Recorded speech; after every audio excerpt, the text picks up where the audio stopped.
Em instantes, daremos início a mais uma entrevista do canal de podcast O Marqueteiro. Você pode acompanhar também esta entrevista pelas principais plataformas de podcast. O podcast O Marqueteiro transforma ideias em insights, conectando você ao universo do marketing, inovação e negócios. Com histórias de prosperidade e tendências globais, ajudamos a reinventar estratégias. Já ouviu nosso último episódio? Participe dessa jornada com a gente. Olá, amigos do canal de podcast O Marqueteiro, seja bem-vindo, seja bem-vinda. O tema é Decifrando o Consumo, a psicologia experimental na construção de estratégias de mercado. Para tratar desse tema, o nosso convidado de hoje é Márcio de Cássio Juliano.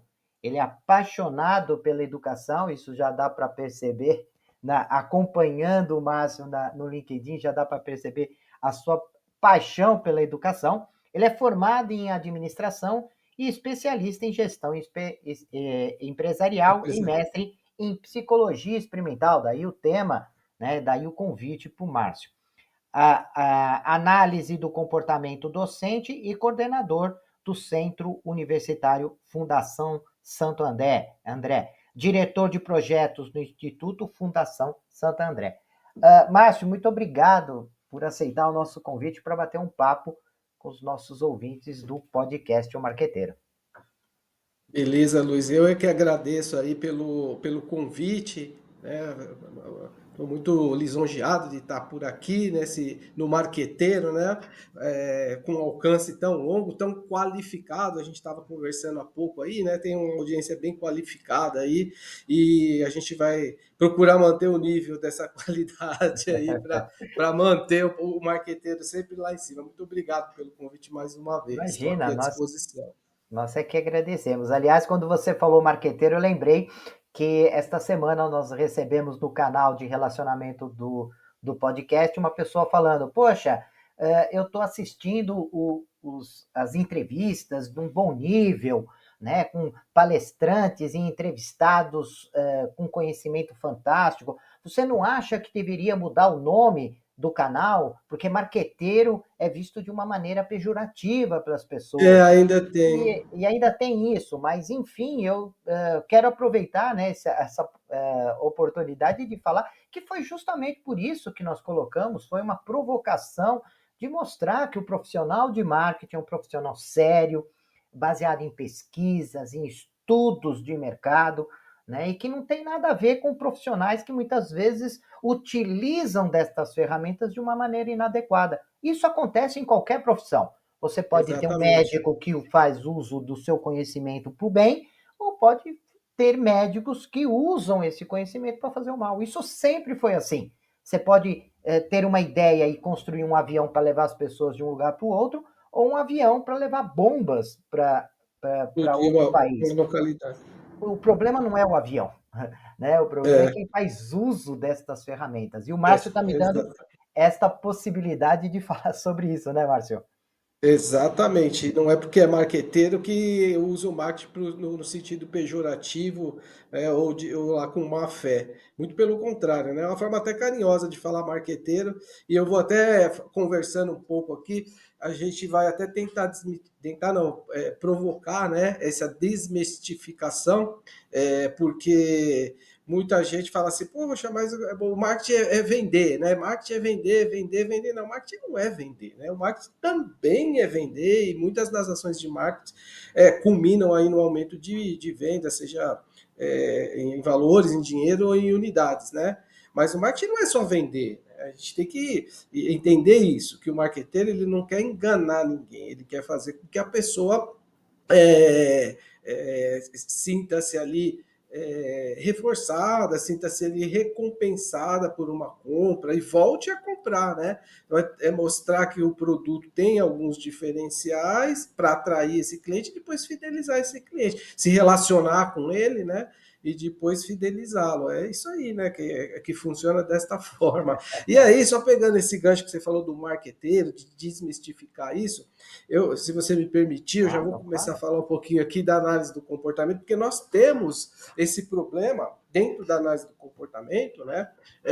Que é a questão da terminologia que é utilizada, os conceitos, a linguagem da análise do comportamento, perdão, ele é alvo de discussão dentro da própria da ciência. Lá, você falou na PUC, né? Eu sou formado na PUC, lá no programa de análise de comportamento, e se discutia muito essa questão da terminologia. Inclusive, tem um artigo que chama Market Behavior Analysis Requires Differential, que, ou seja, o marketing dentro da análise do comportamento, ele exige aí uma fala diferente em relação à terminologia que se utiliza dentro da análise do comportamento. Então é difícil, sabe? Tem alguns temas, por exemplo, isso causa até preconceito, sabia? Dentro da própria análise do comportamento, porque como é que eu vou dizer, uma linguagem muito diferente, com termos diferentes. Então a gente vai falar em punição, coerção, reforçamento positivo, reforçamento negativo,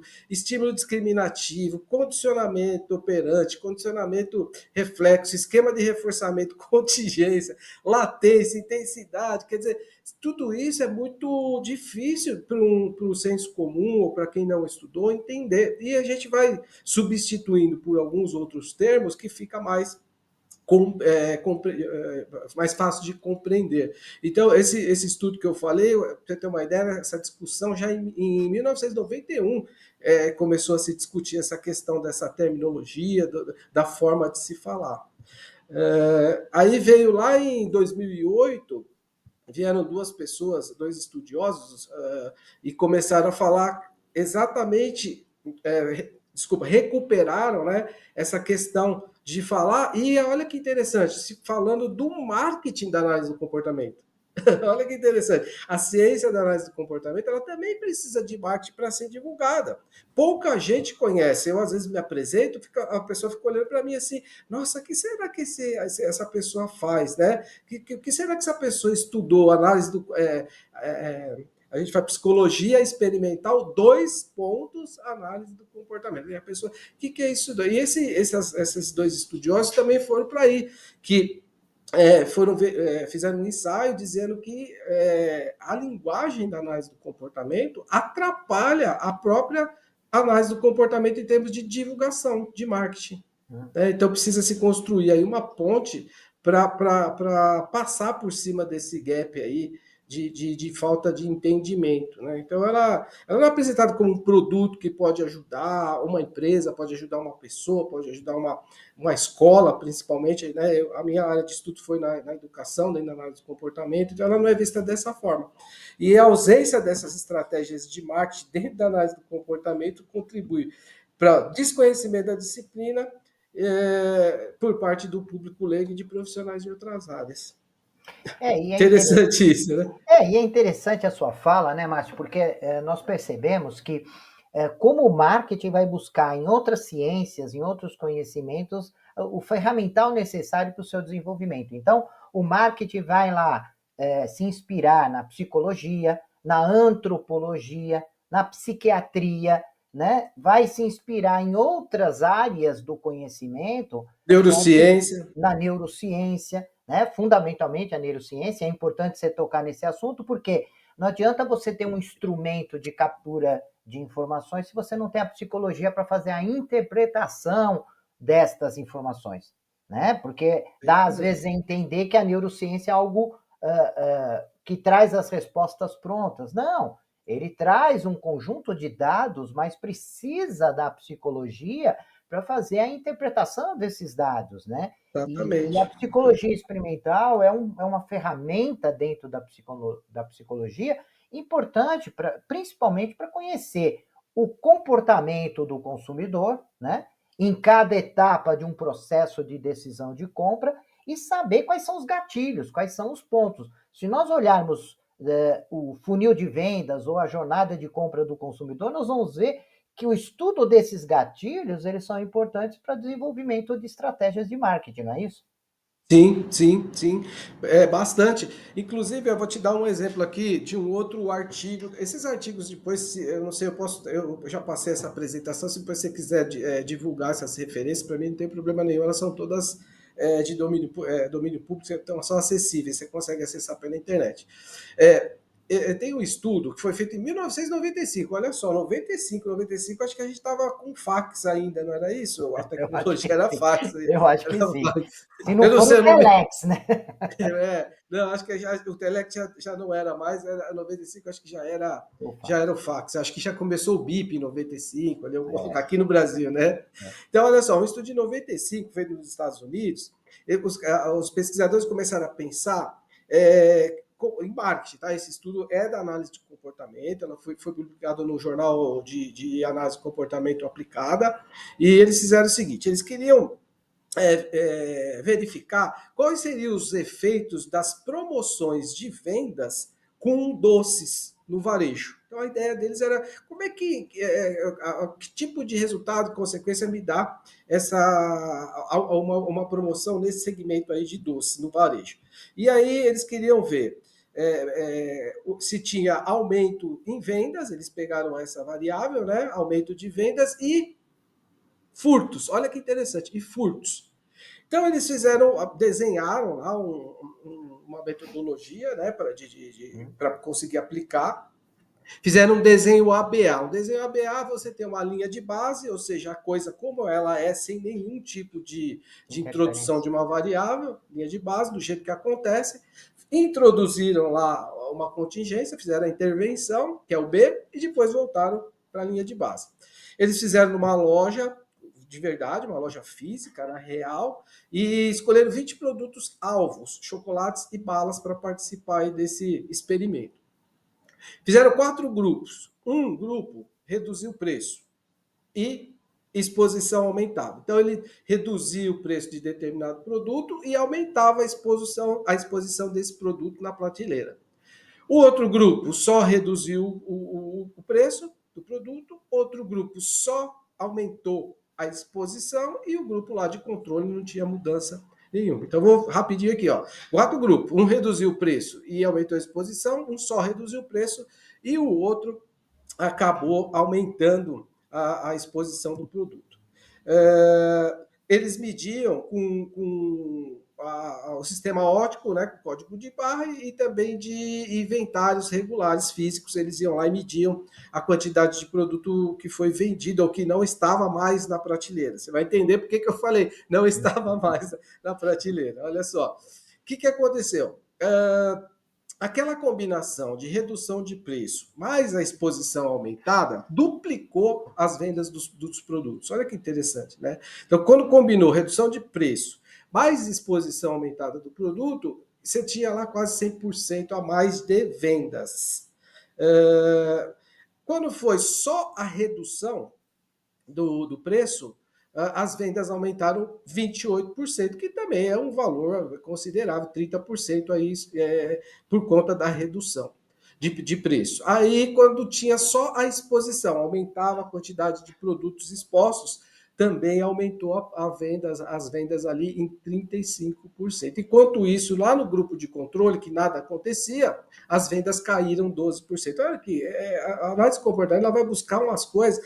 Agora, o que eu fiquei mais impressionado com esse estudo é quando ele vem agora para o resultado nos furtos. Quando você tem uma combinação dessas duas promoções aí, tanto quanto reduzir preço mais aumento da exposição, você tem um aumento no número de furtos. As pessoas Olha, roubam mais, furtam mais o interessante isso aí. produto. Quando você tem uma redução de preço, os furtos aumentaram em 90%. A exposição aumentada, ela aumentou 12,5% os furtos nas lojas. E lá no grupo de controle, os furtos diminuíram da mesma forma que as vendas caíram. Interessante isso, né? Sim, Você vê, sim. olha, o cara foi lá, fez o experimento, né? Pegou a loja, mediu tudo aí e fez a relação com essa questão do furto e com o aumento de vendas. Aí você deve estar pensando, né, Luiz? Mas por aí, mas e aí? Chegou aonde? O que isso mostra para nós? Qualquer um que vai fazer uma promoção no varejo, talvez muita gente que está escutando a gente aqui não tenha essa noção. E talvez um empreendedor de loja mesmo, de cosméticos, de qualquer outro segmento, não tenha essa noção de quando ele faz uma promoção, além de aumentar as vendas, ele pode ter um aumento do furto dos Sim, produtos. essa correlação, né, com outros indicadores, né? Então, quer dizer, toda vez que você vai planejar na tua loja uma promoção, se preocupa com a questão do furto, porque vai acontecer a questão do furto. Tá? É interessante. 1995 esse estudo. E é interessante você estar colocando esse assunto. Aliás, eu estou achando extremamente importante, porque, primeiro, o destaque que você está dando da necessidade, dentro desse estudo experimental, de ser feito por um profissional altamente qualificado e com experiência nesse tipo de metodologia. Porque Exatamente. aparentemente não é uma questão, parece ser simples. Ah, vamos fazer um teste, se tirar, se colocar, se aumentar, se diminuir e tal. Mas você tem que tomar um cuidado muito forte de ter um grupo de controle, de você ter uma amostra que possa ser uma amostra adequada ao seu público, que você possa isolar as demais variáveis, porque às vezes ela pode estar interferindo. Então, não para não estimular o uso do experimento, mas ser conduzido, né, e capitaneado por alguém que tem experiência nesse tipo de metodologia, né? Porque Uhum. nós podemos ter estudos completamente errados e resultados errados. Um viés, né? O que o Exato. Márcio está colocando em relação a esse estudo foi feito um estudo, mas com todos os cuidados necessários para que esse experimento tivesse um resultado conclusivo e não hipotético, né? Não Exatamente. exploratório. Então é legal reforçar isso, né, Márcio? Sim, sim, sim. É bem, tem que falar isso, que o design, né, é importante. Porque esse estudo, o cara, a pessoa, o pesquisador, não saiu assim, ah, vou lá na loja e vou começar a fazer isso. Não, ele teve um design antes, né? Como você falou, ele separou o público-alvo, ele procurou segmentar as variáveis e isolar variáveis que podiam interferir ou não, né? Criou 4 grupos diferentes para testar cada uma dessas situações. Então, é lógico que eu estou reduzindo, estou resumindo esse estudo, ele tem 15 páginas, aí eu estou reduzindo ele aqui, né, para o nosso papo, mas ele lá no estudo, o bom da análise do comportamento é que ela ajuda, quando você lê os artigos aplicados, ela ajuda você a desenvolver novas metodologias, a usar ela ou aperfeiçoar, ou usar até em outros grupos. Tem um estudo, eu não vou tratar dele aqui, mas só rapidinho, só para mostrar como funciona essa questão da Hum. metodologia. Um estudioso foi lá e pesquisou como é que as pessoas conversavam sobre automóveis, homens principalmente, né? Como eles conversavam sobre automóveis em relação aos atributos do automóvel. A linha, a lanterna, essas coisas. E aí, dois pesquisadores, depois de quase 15 anos desses que esse estudo foi publicado, dois pesquisadores usaram essa metodologia para falar com crianças e adolescentes em relação ao Minecraft. Aí eu não era mais carro, mas era um produto agora mais atual. Então, a metodologia ela pode ser adaptada. Ler isso nos dá insight para desenhar metodologias. Ajuda bastante. Ajuda Sem bastante. dúvida, né? Sem dúvida. É. E o uso do método, já que nós estamos falando, ele possibilita depois para que você analise uma tendência, porque se você usar sempre a mesma metodologia, o mesmo rigor, ele pode ser objeto de dados que possam ser comparáveis e estabelecer mudanças de comportamento, né? Que é um grande Sim. problema no Brasil, né? Eu vejo muito isso, porque muitas vezes as empresas, as organizações, elas fazem esses estudos experimentais isolados para atender um objetivo específico. Ah, vamos ver por que as vendas caíram, vamos saber se aquele produto vai ter aceitação ou não, que tipo de campanha publicitária eu vou realizar, quais são os argumentos, os atributos. Então, vamos experimentar isso para antes de lançar para o público final, né? Ou até Isso. mesmo antes do produto ser desenvolvido. Só que depois param, né? Falam assim, não, já atingimos o objetivo. E o ideal, dentro desse estudo de psicologia experimental, é que tenha uma sequência para que você possa ir analisando uma tendência de comportamento, né? Que também é uma informação importante, né, Márcio? Sim, olha só, vou trazer um outro estudo aqui. Todo mundo, o senso comum, né? O senso comum, ele diz o seguinte, que dentro do supermercado, as prateleiras na altura do olho, né? Elas são mais caras, se ocupar essas prateleiras. Então, teve três pesquisadores lá em 2009. Eles pegaram e foram investigar essa questão. Qual é o efeito da posição dos produtos na prateleira? Então, eles pegaram lá alta, média, baixa, né? A alta mais ou menos 1,73 m, a média é 1,23 m e a baixa 24 centímetros, bem baixo mesmo, né? Isso tudo foi na Islândia. Eles pegaram duas lojas de desconto lá na Islândia para fazer. Então, eles pegaram batata frita, tinha 24 marcas no total. E uma marca dessas marcas era a alvo, né, a variável que eles queriam medir se o volume de vendas dela aumentava ou diminuía conforme a posição dela na prateleira. O ideal é que a gente sabe que isso funciona, né, mas eles foram lá pesquisar se realmente isso funciona e como funciona. E eles ainda introduziram mais uma variável. Fizeram um extra line-up, que é colocar lá na frente da loja uma propaganda sobre essa batata, que era a batata frita, que era essa do alvo, o produto-alvo. Então, tinha lá a altura da prateleira e também essa line-up aí, uma divulgação, uma peça promocional na frente da loja, com essa peça e sem essa loja. É lógico que a gente vai falar aqui, mas as vendas eram registradas, né, lá pelo scanner da loja, e dali é que eles levantavam os dados. Então, quando a prateleira do meio, quando não, a prateleira do meio, ela resultou no maior percentual de vendas da marca alvo. Então, 7,5% ela vendeu mais em uma das lojas e 5,7% ela vendeu mais na segunda loja. Então, eles conseguiram mesmo provar aí que quando está na altura dos olhos, realmente vende mais. Aí eles começaram a explicar, né? Que as prateleiras altas e a mais alta e a mais baixa vendia menos, que o display na porta ajuda a vender. Então, aumentou, você tem uma ideia, quando o display estava na porta, aumentava 2,6% o faturamento deles na loja A e 9% na loja B. Então, eles foram mostrando que essas ações realmente funcionam.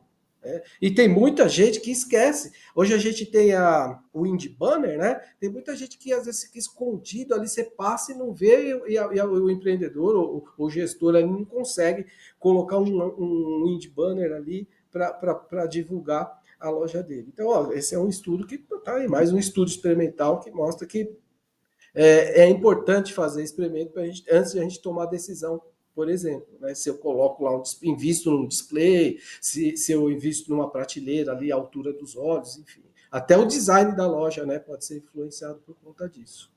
E depois se você vai usar essa informação ou não, aí é a questão do gestor, mas é um subsídio a um processo de tomada de decisão, né? Essa informação não Sim. significa que você vai pegar esses dados do estudo experimental e sair tomando decisão, mas ele vai subsidiar, isso vai unir junto ao feeling do gestor, ao conhecimento da empresa, enfim, isso vai se somando a outros elementos, mas sem dúvida alguma ele ajuda, dá firmeza, né, dá segurança para que o gestor possa tomar decisões mais adequadas, né, com riscos Isso. menores e tenha prejuízo e tudo mais.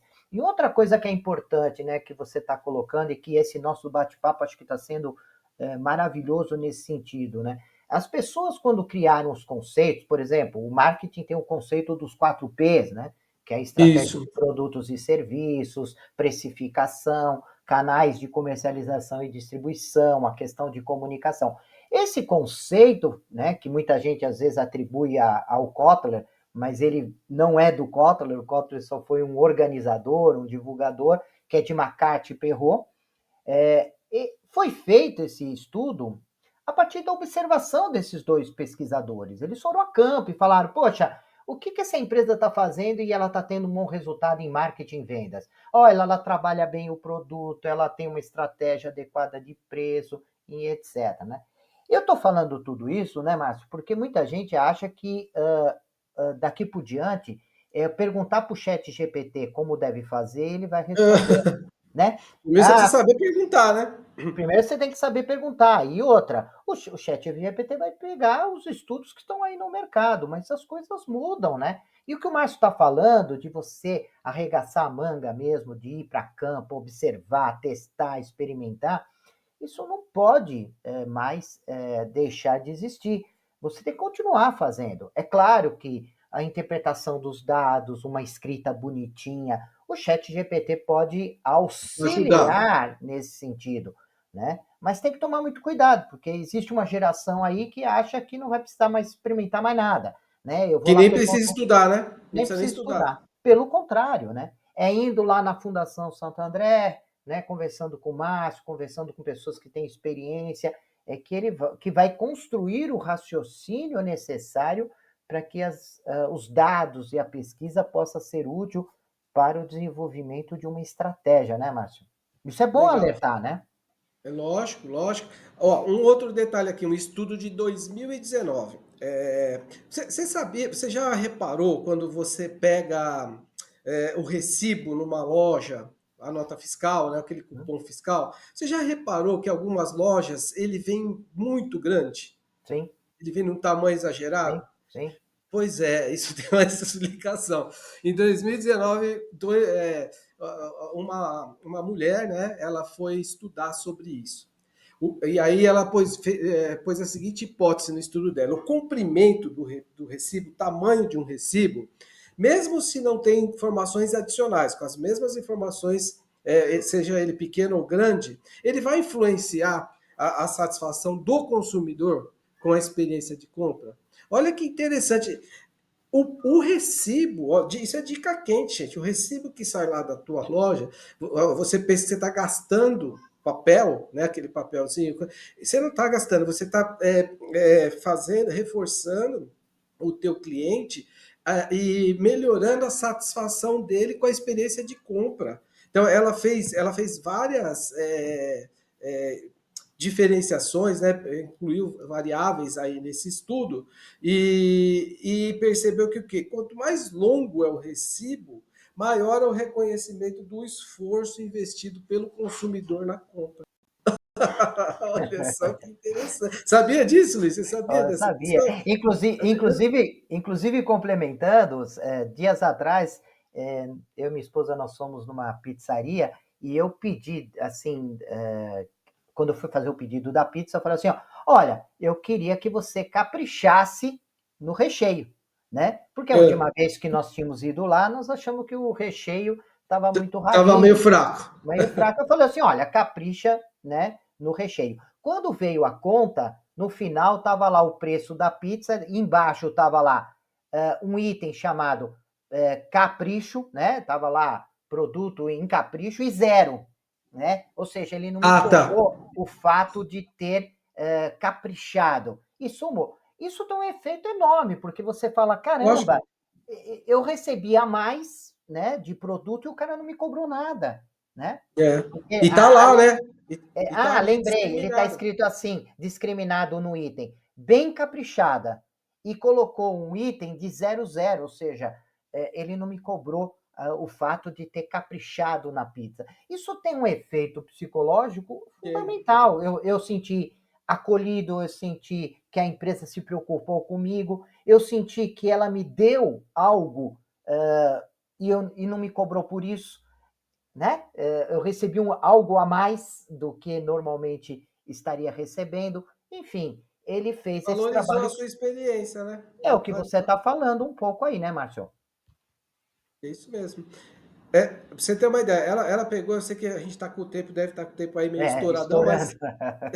mas ela fez 5 estudos para conseguir provar que o tamanho do recibo influencia na satisfação do cliente. Então foi bem interessante. Ela manipulou o comprimento dele, ela fez um com listas na vertical e outro do mesmo tamanho.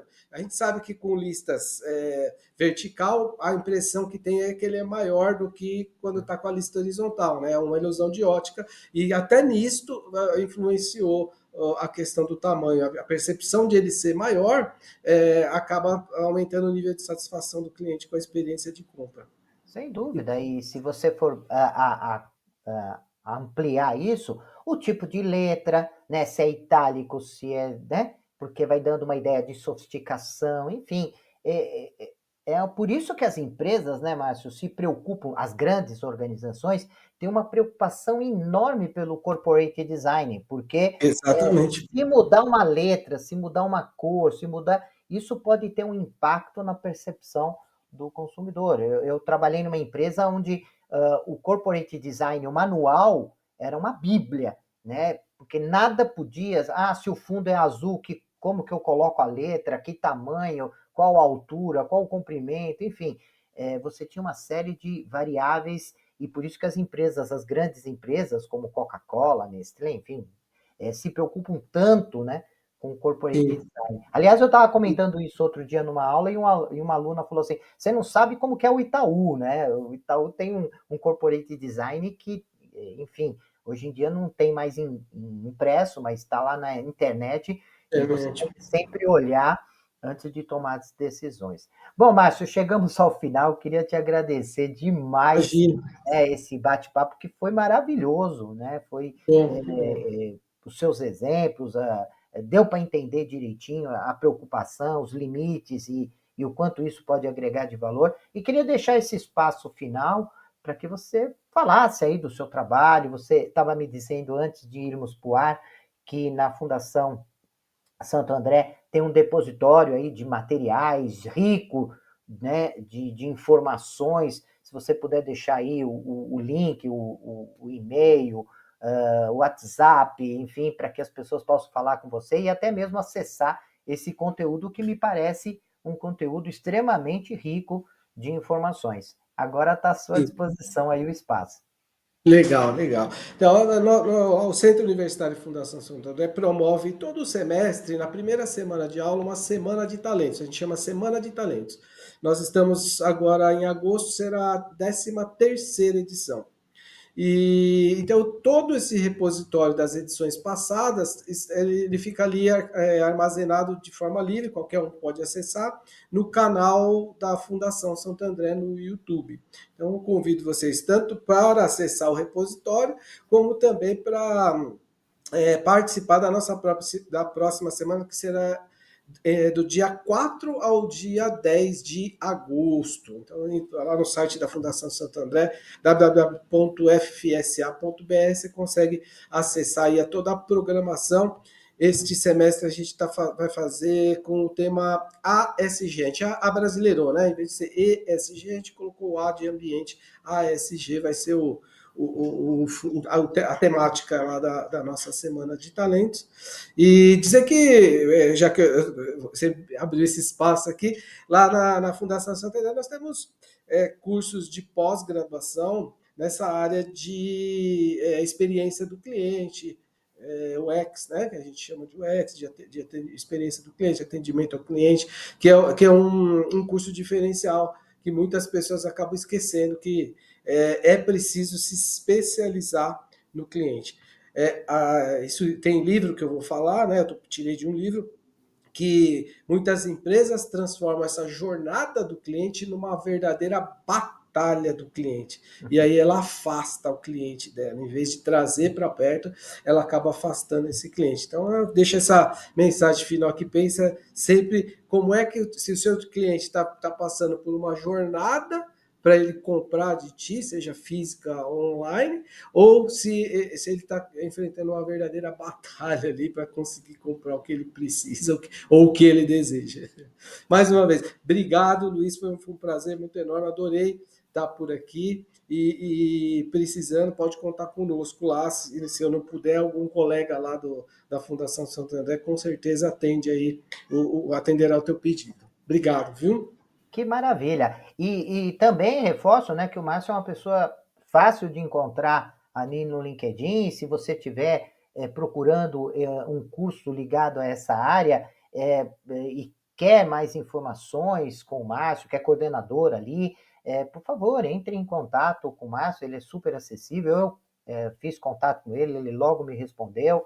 E, enfim, vocês podem fazer contato com ele, tirar dúvida sobre o curso, além de entrar nos sites, enfim, Isso, e ter é sempre bom conversar com o coordenador. Eu sempre recomendo, isso. se você puder falar com o coordenador, fale com o coordenador, porque ele vai te explicar direitinho como que é o foco do curso, a metodologia utilizada, os diferenciais que o curso tem no mercado. Então, por favor, entre em contato com o Márcio. E Mas, oi. se o coordenador não responde, é frio, hein, gente? Ainda mais agora que eu deixei aberto aqui, né? É, Mas, Márcio, eu mais uma queria, vez, né? se Claro, você me claro, permitir, só queria claro. também deixar aqui, nós temos um instituto dentro da Fundação Santander, um instituto de fomento, que chama Instituto Fundação Santander, no qual eu estou agora como diretor de projetos. E nós prestamos uma série de serviços, tanto na área de marketing, organização de concursos, assessoria, assistência empresarial, a parte de marketing também. Então a gente tem treinamento, capacitação. Então tem lá o Instituto Fundação Santander, também no site da Fundação você consegue achar lá em serviços o que o Instituto pode ajudar as empresas públicas ou privadas, né? Que a gente também trabalha com empresa pública. Que ótimo. Márcio, mais uma vez eu agradeço a sua participação e, prezados ouvintes, até a nossa próxima entrevista. Até lá. Deixe seus comentários, sugestões e opiniões. E aproveite e se inscreva no canal.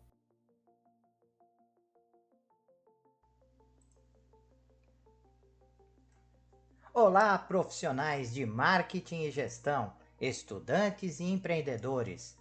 Você está procurando um podcast que possa ajudá-los a se manter atualizados e aprimorar suas habilidades? Então vocês precisam ouvir o podcast O Marqueteiro. Nós somos um podcast que fornece insights e análises de especialistas em marketing, gestão e negócios, tudo com o objetivo de ajudá-los a crescer e alcançar o sucesso. Cada episódio é repleto de dicas e estratégias práticas que você pode aplicar imediatamente em sua carreira ou empreendimento. E o melhor de tudo, nossos convidados são professores, pesquisadores e especialistas de mercado em suas áreas de atuação. O podcast O Marqueteiro é perfeito para aqueles que estão procurando por inspiração e informações valiosas para levar suas habilidades e negócios para o próximo nível. E se vocês gostarem do que ouvirem, não esqueçam de nos seguir nas redes sociais e compartilhar com amigos e colegas de trabalho. Afinal, quanto mais pessoas ouvirem, mais impacto causará no mundo dos negócios e da gestão. Então, o que vocês estão esperando? Vamos ouvir o podcast O Marqueteiro agora mesmo e transformar suas carreiras em empreendimento? Até o próximo episódio.